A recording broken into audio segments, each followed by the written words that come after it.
Ladies and gentlemen, Six Fig Stock Trader here from YouTube, and in today's video, we've got a very important guest from DSocial. So we're going to be talking about censorship overall, then we'll be taking a close look into DSocial, which is built upon Dfinity's internet computer. So let's get into this.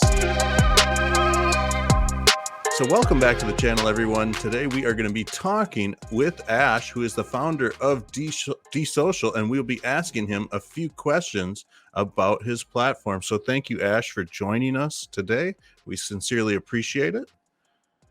Thanks for having me. Happy to be here, and looking forward to going through the questions and letting people know more about the platform and why I created it and kind of the long-term vision. So yeah, looking forward to this. Thanks for your time. Yeah, absolutely. So let me get into this right away. What inspired you to create DSocial?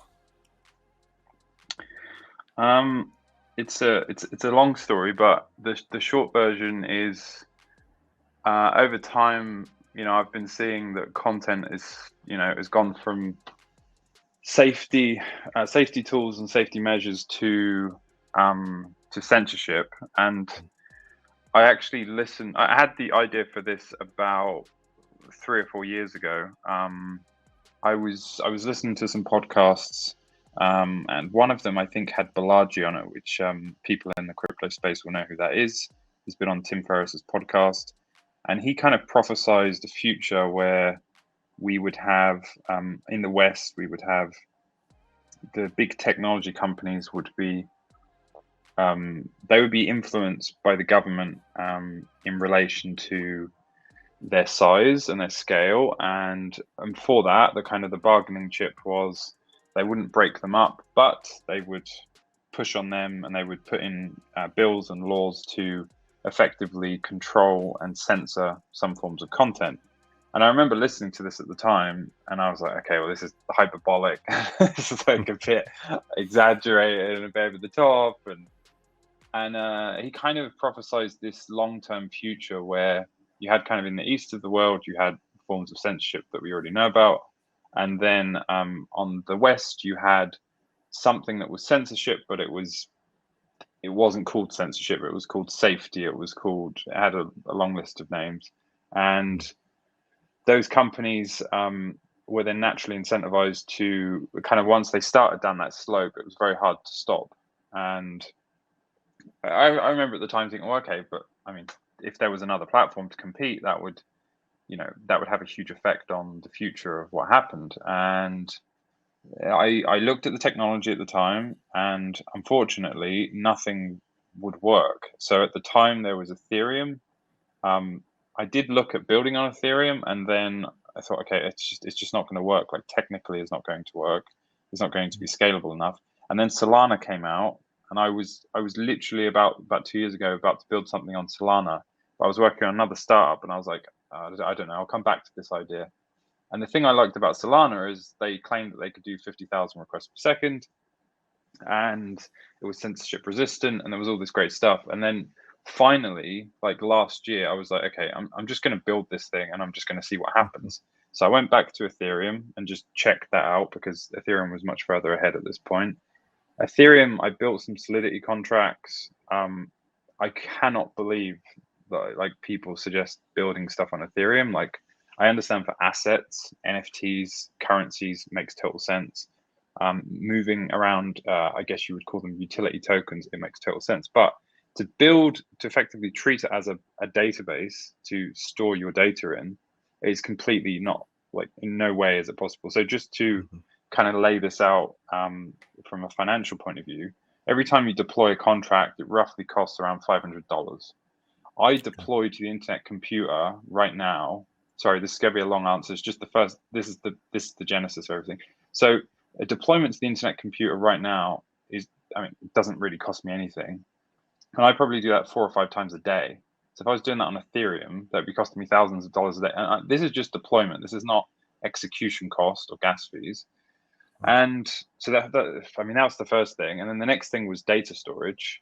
I was trying to calculate the numbers of storing, say, 10,000 users and their videos, but not storing the videos there, just the metadata.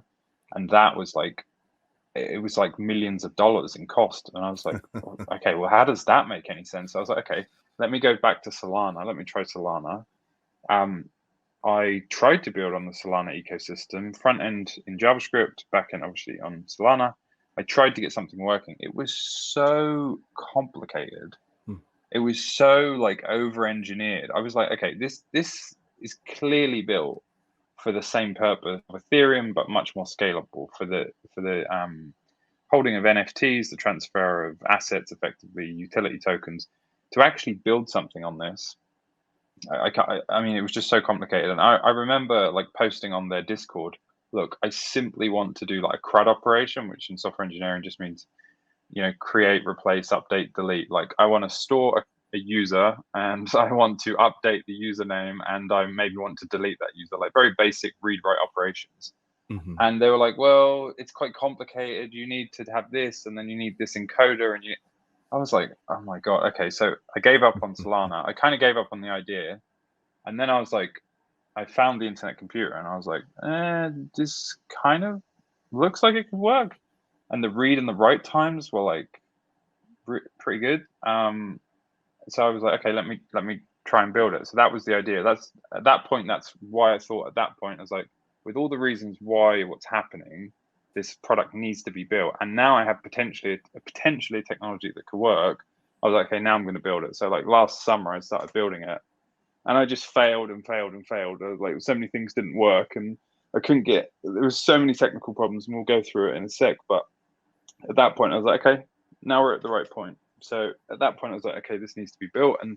And funnily enough, as you probably very well aware, this kind of theory that Balaji had of censorship, like all of that ratcheted up over the Mm-hmm. years. And then like last summer, I was like, oh my God, like some of the things that I laughed at a few years ago are now actually a reality. They're not even like, a variation of or a percentage of. They're like 100% in place. Points Nice. where like I would just see people putting out a stream, and oh, my stream got took down because I mentioned a certain word or I said Mm-hmm. something that was, maybe politically not in agreement with the people that work in these companies, and I just that was like I was like, okay, this needs to be built. So, and that's it. I got to coding. That's awesome, man. Well, I'm glad that you chose internet computer. And from what I've gathered using DSocial, it's probably one of the most user friendly platforms that I've used. So kudos to you on that. And it was really well built, and I think everybody is in agreement with that. And man, that does sound like um, a long journey. I mean, having this idea, not being able to execute it just because the tech wasn't there, and then a few years down the line, all of a sudden the tech becomes available and it's possible. So that is awesome. And you mentioned, censorship and streams getting taken down and stuff like that, and some of the bigger tech companies of the West. And I specifically want to just mention Google. And when I was kind of doing some research on it, I found that Google does work with a lot of governments around the world just to filter data to the government's needs and requests and things of that nature. So it is, there are some big time, ethics being broken when it comes to, just having that right to express yourself, freedom of speech, that sort of thing. And here in the United States, you know, it's filtered heavily, I suspect, through all these big, large companies like Facebook, Google, YouTube. All the data, all the content I'm seeing is heavily filtered, heavily catered to me. And of course, like you mentioned, if I say the wrong thing, it's going to get taken down and nobody's going to see it. So that whole thing is very real worldwide, for the most part, with the exception of a few countries. It's just crazy how it got to Yeah, be that way. yeah, it is crazy. There's one other thing I forgot to mention, which was kind of one of my other motivators. Is I think I'm quite a light person. I'm quite a chill person. I don't like to get too serious, but I do think we're at like a pivotal point in history, and I think these are the moments where, like, if certain decisions are not made, you can go down quite a scary path. And if you study history even just a little bit, you see there's these just repetition of boom and bust, and economies growing and then kind of exploding and failing, and a lot of suffering to the people. And so I say that to say that there's like very basic things that we require in a functioning democracy, and it's like freedom of speech and expression. So the goal of that is not just for freedom; it's to find the best possible ideas. Because to find the best possible ideas, you need to be able to say and express yourself in any way that you want. Um, Second to that is obviously property rights. So the people that are within the system, let's call it a democracy, can own property and benefit from the growth of that economy. So they kind of feel there's like a feedback loop of benefit for them being within it. Otherwise, they can just move to another country and find another place to go. And then there's two other things, which is rule of law. So they feel like they have the system they're in, they can trust. Now, you'll never get 100% trust. You'll never get 0% corruption and all that kind of stuff. But obviously, if you look back through history, it's why the United Kingdom ended up being successful, why the United States became successful, why Singapore became successful. These are really important things to have in place, or at least a high percentage of trust and rule of law. And the last one is the ability for people to vote, being able to vote for the people that are the leaders, so that you can remove the people that are not good and put in the people you think are better. Now, we can all argue about how that system can be improved, but it is the best system we've found to balance peace and prosperity. Really like brass tacks of like people making more money every year than they're making before, and there being less wars on their doorstep. And these kind of real basic things we need, and those four things I mentioned. And if you take one of those away, which is the freedom of speech and expression, it means that, because a lot of people think this is about like political things or saying things that are sensitive. It's not. It's that you could kind of get to a point where you can't say bad things about the government. Like, I can go to the UK right now, which I'm from, and I can go write in the newspaper a story that's like really crazy about, I don't know, a politician without being defamatory, and I won't be blocked for it, because we have freedom of speech. And you can do the same in the United States on some level, right? In these countries. But if you do that in some other country where you don't have freedom of speech, the government can just send a couple agents to come pick you up and you disappear and no one sees you again. And like, that is a real thing. And like, when people are making these decisions about freedom of speech and they think that it is isolated to their small, well, it's not small, I guess, big tech, but their kind of their technology platform, that can kind of seep out into the society. And then it's not about one another, you and I and the people in society. It's the government and the tyranny. And it's like, if you get to a point where you can't have freedom of speech, then governments can start to do some really wild stuff. And I'm trying to be sensitive with my language, but because I don't want us to get blocked. But there's no censorship here.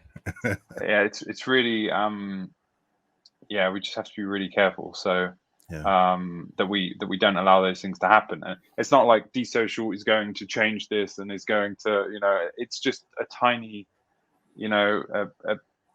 many decimal points of a percentage of an effect that can have, but it's important. And there's, there should be more projects like this.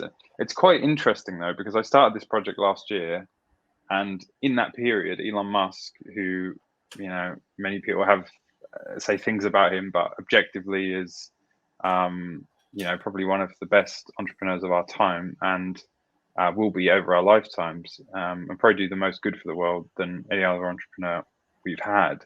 And he has came out and said near enough the same thing in the last few months. He said, for a functioning democracy, we need freedom of speech. And he's not going to be able to buy Facebook, he's not going to be able to buy Google, but Twitter he could buy, and that's got some level of leverage over the world, a few 100 million people. And he's kind of doing this, not the same thing. I can't compare myself to him or what we're doing, but it's ultimately the same idea. And he's looking at it objectively and saying, we can't have censorship. This is dangerous for for our our future.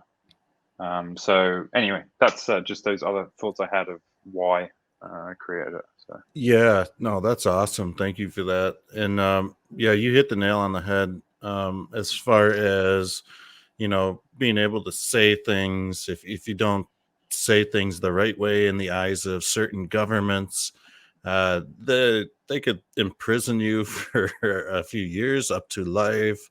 You've even seen those sad stories where these people actually get killed, things like that. So, you're right. It is almost like an epidemic in itself. And I think that DSocial will play its part in allowing people to possibly upload,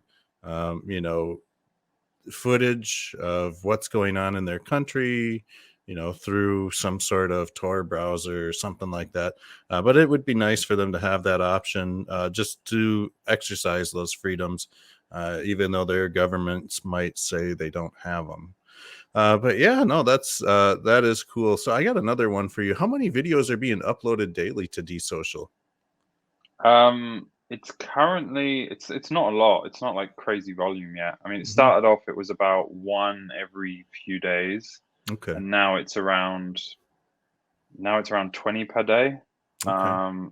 So but there's random days, like the other day there was 40 or 50 in one day, and then there was like 15 the day after. So on average, I'd say it's probably around 20, but it's going up.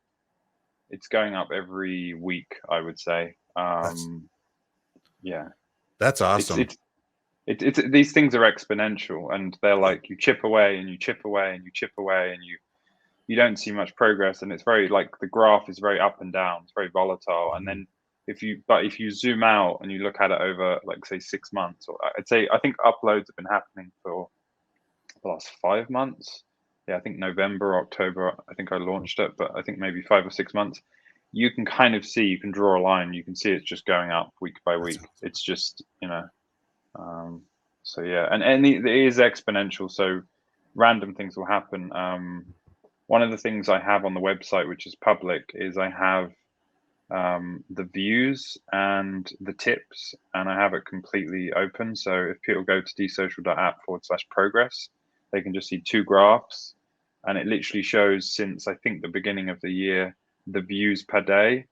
And you can see, like, the average views per day before I launched the mobile app was around 500 to 600 views per day, and now it's anything between 5,000 to Wow. 10,000 per day.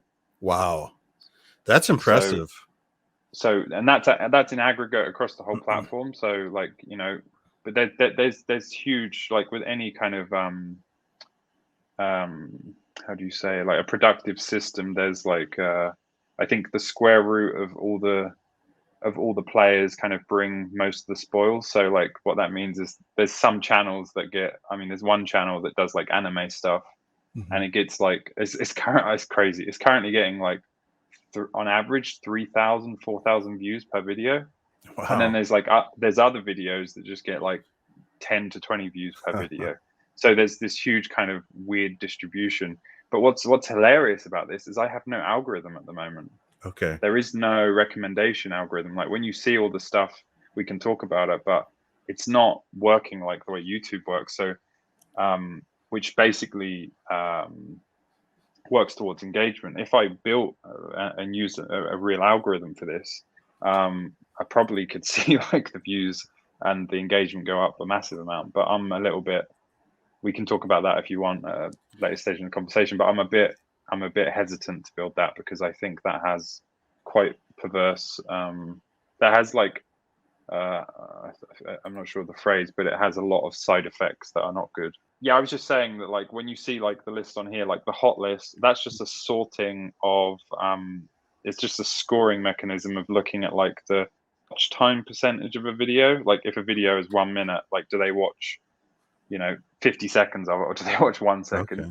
And then the click through rate, as in, like, are people going to click on it? So it just takes those and it creates like a hot score, but there is Okay. no recommendation algorithm, which is how like YouTube and Facebook and Instagram works.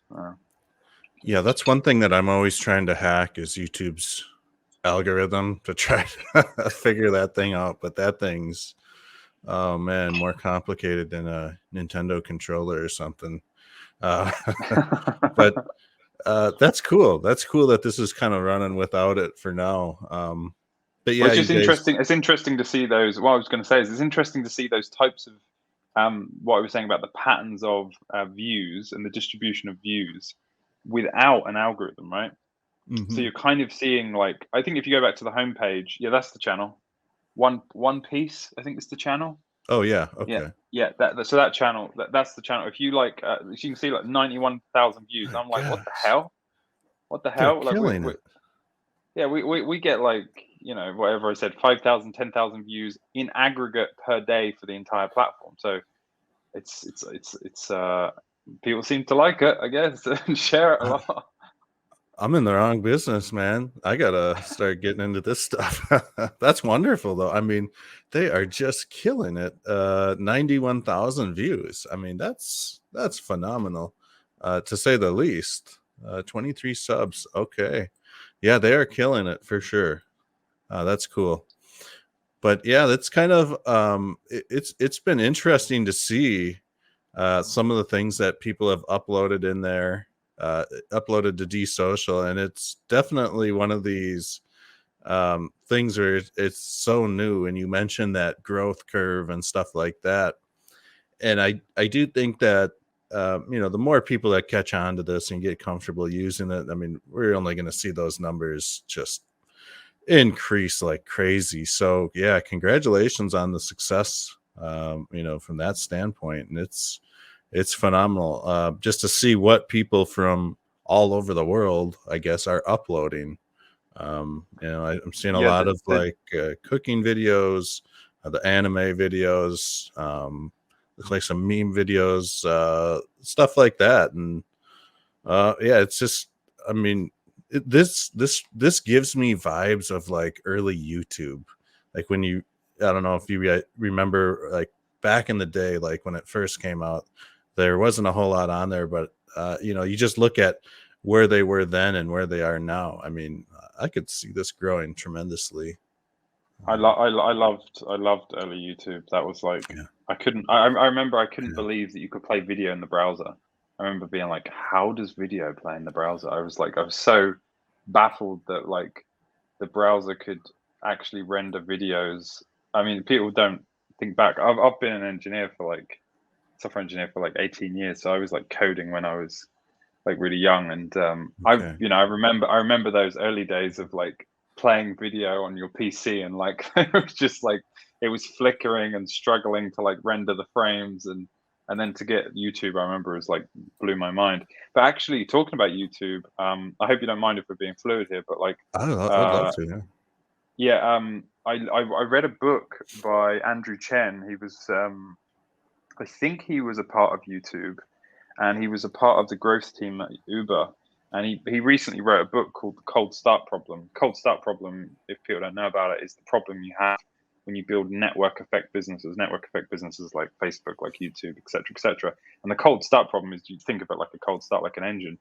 It's Mhm. the system is cold. There is no networks. There is no connections between people. And to get that going is like a crazy effort. But once you get those networks operating, kind of self grow. They're like bacteria in a petri dish, but they're near on impossible to build. A lot of people talk about network effects, but they're really hard to build. One of the things he talked about in the book is, he said, "Oh, we had a goal at YouTube of, first of all, it was 100 views per day, and then 1,000 views per day, and then 10,000 views per day, and then 100,000 views, and then 1,000,000 views." And I was like, at the beginning of this year, I was like, "Oh, that sounds really cool. I know what I'm gonna do this year. My goal is 1,000,000 views per day." Nice. After about 8 weeks, I was still at like 500, and I was like, yeah, maybe 1,000,000 was too high. Maybe I should have gone for like 100,000. But yeah, we're slowly getting there. But these things can happen on the internet because there is no limiting factor. Once they hit a critical mass point, they can just grow like an Mhm. insane amount. Like 100% compound per month for years and years. And that it doesn't take long for that to kind of cover the whole globe. So anything can happen. But also, one of the things I thought as you were talking is, I think I don't want people to think that I'm like trying to be some savior of free speech. Free speech is really important, but like I'm fully aware that like if this is successful and I achieve my goal, it's going to be worth a lot of money. So like I'm Oh not yeah. I'm not trying to. I don't want people to think I'm like some saint. Obviously, if I own that, I mean, because right now we have no investors. I own the whole thing. We got a grant from Definity, which I appreciate Definity supporting me on. But I don't have any investments or like other ownership. I own 100% of it. So, and my goal is to not raise any money. Okay. My goal is to make it cash flow positive, which is why I'm doing the monetization, which we can talk about later. And I want to build this thing to a point where it's like growing really fast. And at that point, I tokenize it, put it on like the SNS, and then people can invest into it and hold it, and then they'll get like my idea is, I have to be careful how I say this with the SEC, but that's an Yes. idea, that's a hypothetical. I'm not saying I'm doing it. But if that was to happen in some alternate universe, then the idea would be that those tokens would receive some kind of aka dividend or some kind of fee from the success of the platform. But again, hypothetical in an alternate universe. I'm not saying I'm doing it, but that's kind of my idea. Yeah, some sort of reward in there. That is cool, man. I like that vision that you have for this. You know, I I understand from a business perspective. I've got a couple businesses myself, and when you're building something like this, I mean, you're putting all your blood, sweat, tears, and like crazy amounts of time and not getting paid, like the startup aspects, and just continually trying to keep this thing off the ground is like huge. So I don't think that anybody would, get upset when the time comes. You've got to get paid. And I think that a lot of people understand that. But I do like, the things you said about the, the hypothetical idea of possibly tokenizing it or something like that. Because I'd be an investor right away, no doubts. Questions asked, I'd be all over that. But one other thing that you kind of mentioned was the tipping, and so this is something that I really like when compared to like YouTube. YouTube has some features that allow, um, creators to get tipped from their followers, things like that, but really not in crypto. And that is just so huge to be able to do that so early on with this platform. I do think that is a quite a nice feature. Um, and I was just going to ask you, is there any other plans like for this tipping feature where you could have it set up to maybe become like some sort of reoccurring tip, or will there be other cryptocurrencies that you'll be able to tip with? Things like that.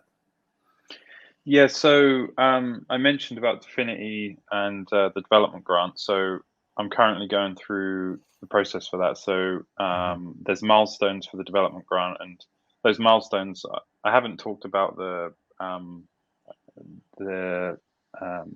the grant from Definity. I don't think I've talked about that on my Twitter, but basically, I have talked about the milestones, and the milestones high level. The first milestone was the mobile app.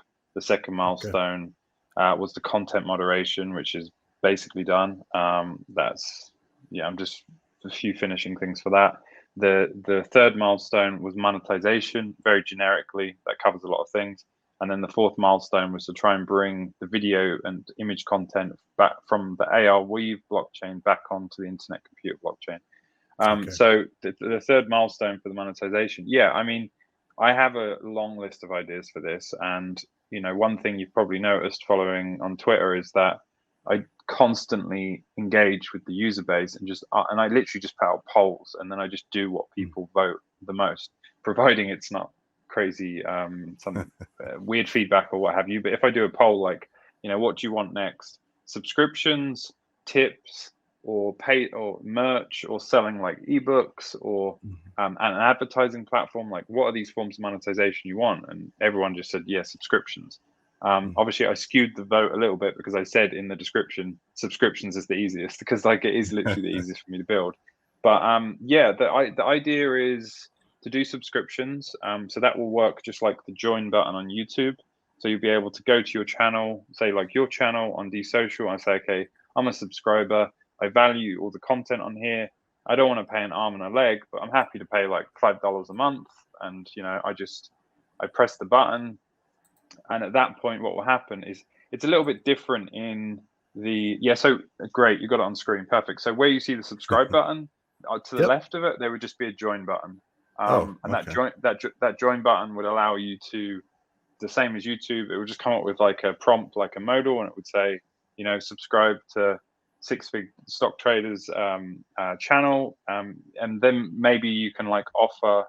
So let me kind of lay this out fully. You would be able to offer various subscriptions, but probably in the first version you would just have one subscription, yes or no, whether people are paying, and they would pay you say $5 a month. And then what you would be able to do is when you go to the upload screen and you're uploading a video, you would be able to pick, is this just for general public consumption, or is this just for my paid subscribers? And then you'd be able to put below that, it's for my paid subscribers, but for 7 days.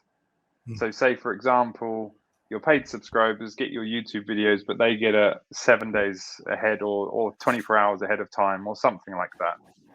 So that would be the idea. And as far as the payments go, subscriptions with crypto is near on impossible.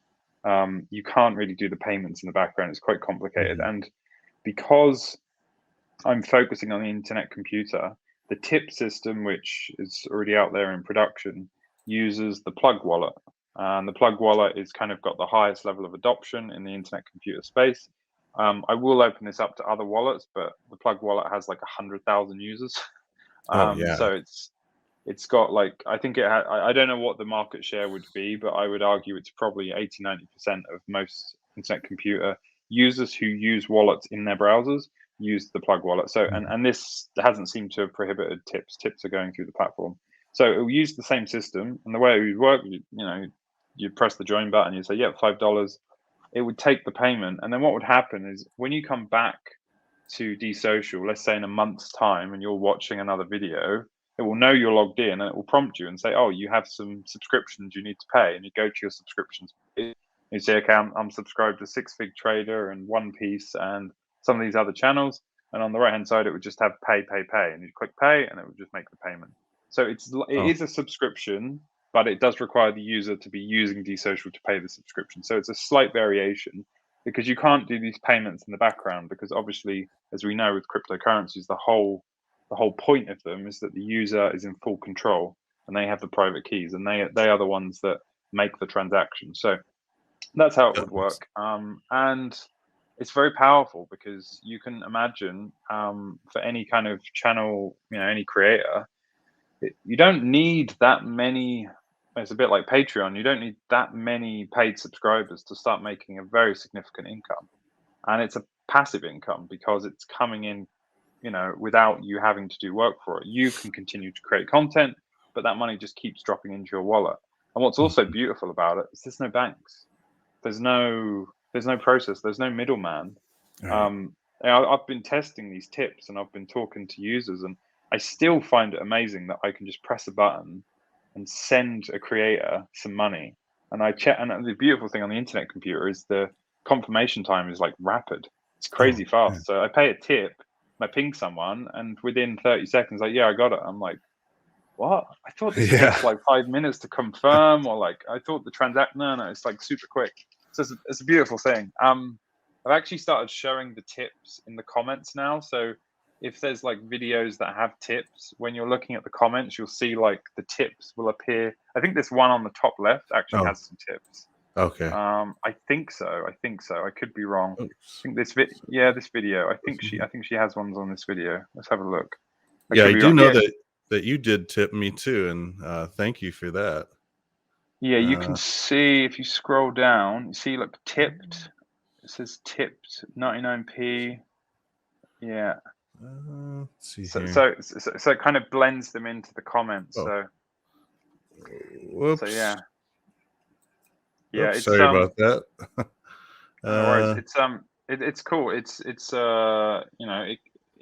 kind of shows everyone, this creator is getting so many tips for this video, and it's just an open platform. So Yeah. At some point, I will group that up and I will share that in other ways, but initially it's just kind of in here. Yeah, and then the third part of that kind of that milestone with the monetization is the subscriptions. I would like to do NFTs, but it's very complicated on the internet computer right now. You have to create a fresh canister every time you do it. Hmm. I want something that's fully like automated. So at some point when I can automate that, I will look at NFTs as well. But the next one on the horizon, which is enormous, and I'm a bit scared to build it, is an advertising platform. Okay. And I was very against advertising when I built DSocial, but I have changed my mind on this because, again, freedom of speech, better ideas, Mhm. people telling me I'm wrong. That's important. You need to seek critical feedback. And people told me, look, I know you don't like ads. I know you think ads are the reason for the censorship, but, you know, I, I would like to put ads on.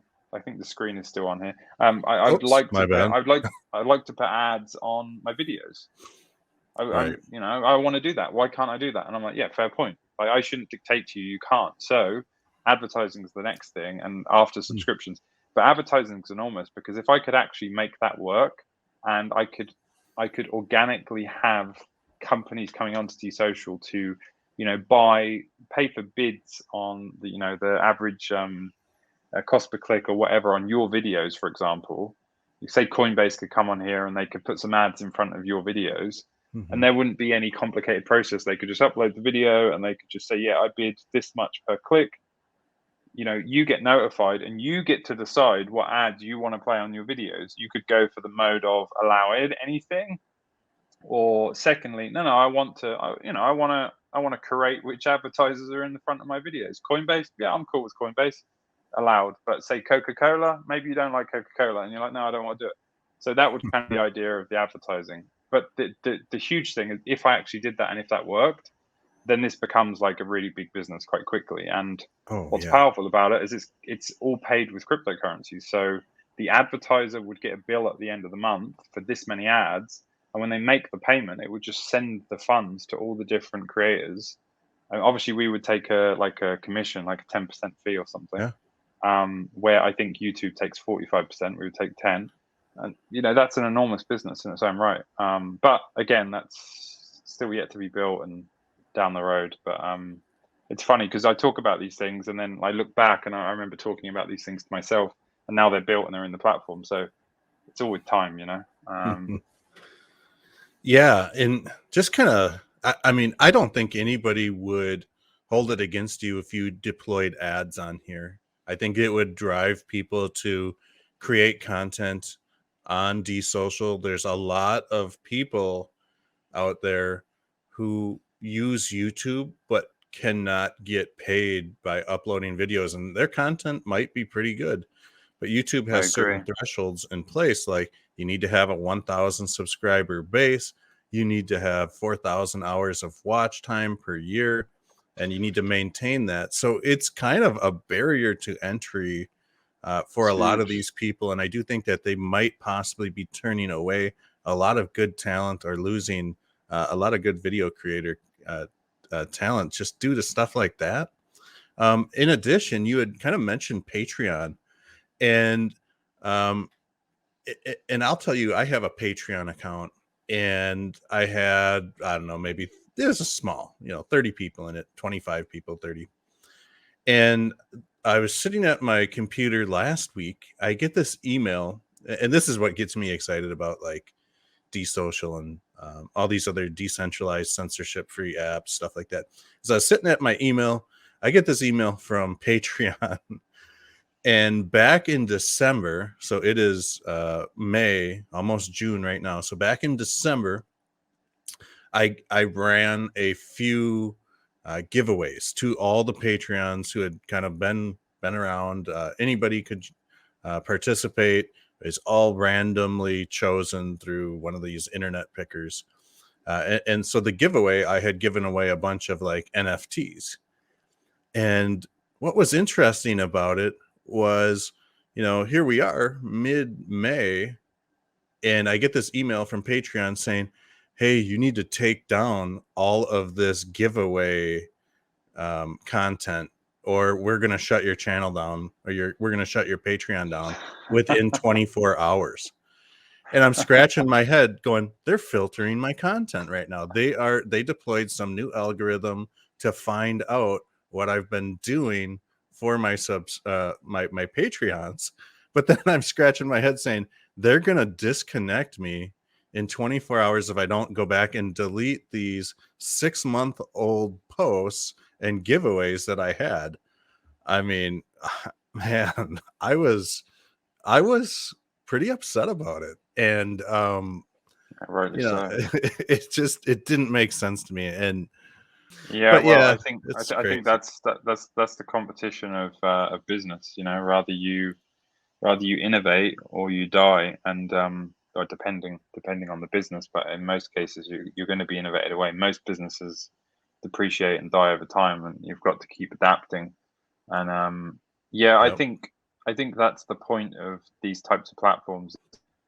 You know, they can hopefully influence the larger platforms to adapt what they're doing. But as longer as time goes on, I don't want to be a cynical person, but I am becoming cynical towards them because I just think they seem to be digging their heels in deeper, which is Yeah. great because it just means more opportunity for us. And I mean, the opportunity is so broad. I think the way that Balaji referred to it is that if you make it work, if you innovate in these specific social media platforms, the value is of the appreciation of the Chinese economy. And his kind of analogy was that it's not going to be worth hundreds of billions or single digit trillions. It's going to be 100 times that value. And his reason for that is because you are opening up all the economic abilities of a platform like that, because there will be less censorship and people will be able to trade. They will be able to monetize in all different kinds of ways that we can't even imagine right now. So it's not just a good for freedom. It's also a much bigger economic opportunity than just like, oh, I want to replace YouTube. It's like much bigger than that. Hmm. So, but yeah, that's a longer term vision. We will see. We will see what happens. Yeah. Yeah, absolutely. Um, One last question here. What can the community do to help you along or help DSocial? Is there anything out there that we can do to help spread awareness? Um, The best ways to help the platform is to click the share button on a video that you like and share it with a friend that you think would like it. Not just share it because it gets more views. Share it because you think they would like it, because we record the watch time. So if you share it with a bunch of people that go to click it and then don't like it and don't watch it, that is going to affect the scoring in the future. So I mean, genuinely sharing things you think are useful with people So because ultimately, if every user does that, that has the numbers are crazy. If 10 people do that, that creates thousands of more views, and those thousands of more views, if people do that, it creates so on and so forth. So yeah, it's just sharing videos with your friends or people you think would like it. And then the other thing is uploading content that is valuable. There is a enormous opportunity with DSocial right now because we're getting like 10,000 views a day. Imagine you were getting 10,000 views per day, right? Like it's a lot of traffic. And then you layer on monetization. This is just like this Mhm. is like a green field. This is like a big area of freedom where the economic opportunity is going to be huge. And the initial channels that get critical mass are going to continue to get the majority of the views over time. We will obviously try to distribute that as much as we can with a kind of non-algorithm approach, but it's really, if you're early, Yeah. the spoils are insane. I mean, if you were an early adopter of YouTube, you know what I mean. So yeah, I think that's the other thing, uploading valuable content, because ultimately, as you know very well, if the content is valuable, it'll get a high watch time, it'll get a lot of views, and it'll get shared a lot. And that kind of Mhm. cycle repeats and repeats and repeats on itself. Mhm. But if the content's not valuable, then it's kind of corrosive. So yeah, that's the two Yeah. things: share and upload great content. And you don't need to worry about your content being deleted. You don't need to worry about saying specific words. Obviously, if you if you upload illegal content, of course, we've got a content moderation system now, and we actually got our users. Yesterday, I onboarded 5 random people from around the world. I have no idea what their real name is. They are now the moderators of the platform, and they're doing a great job. They've awesome. removed some content that's not cool, and everything else is free reign. And yeah, it's I'm not doing. I was doing the moderation every day, so I was reviewing every video, and it was costing me hours each day. And now I'm not doing any of it, and they're doing it, and they love it. And those people are going to go onto a leaderboard, and they're going to always be recognized for moderating the system, and I really appreciate that. Saves me time, so I can now work back on the platform and make it better instead of just watching a ton of cat videos over and over again. Oh yeah, no, that's wonderful, man. Yeah, shout out to all those moderators as well, and that's wonderful, man. And it's good that we covered, that if people plan on uploading illegal content, things like that, it's going to get taken down right away. So that is cool. Well, I think that'll pretty much wrap up this interview with Ash, the founder of DSocial. I'd like for you guys to check them out on Twitter at DSocial app. And then I will also link the website for the DSocial platform in the pinned comments and the description. So thank you so much, Ash, for being with us today and explaining and talking a little bit more about DSocial. I think it's going to do wonderful things in this space. And I do think that you are very early with this technology and this idea. So I'm wishing you all the best. Thanks so much for your time. It was a real pleasure. Real pleasure. Thank you. Yep, absolutely. So, ladies and gentlemen, there you guys have it. The founder of DSocial, Ash, was kind enough to come on and talk to us a little bit about DSocial. If you're interested in any more videos around the Dfinity's internet computer ecosystem, please stick around for the end screens, and we'll see you guys all on the next video.